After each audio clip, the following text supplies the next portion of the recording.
Write. Ką daryti? Rašyti. Pavyzdžiui, to write in pencil. Rašyti pieštuku.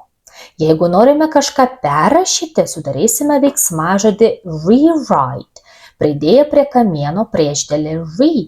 Pavyzdžiui, to rewrite history.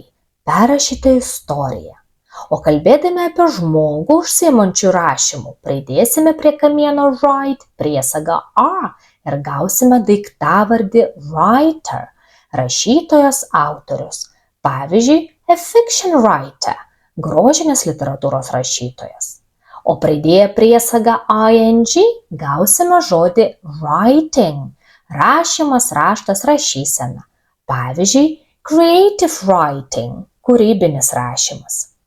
Kai kažkas yra parašyta, galime pavartoti dalyvį written, kuris sudarome iš nepilnos kamieno formos ir priesagos ten.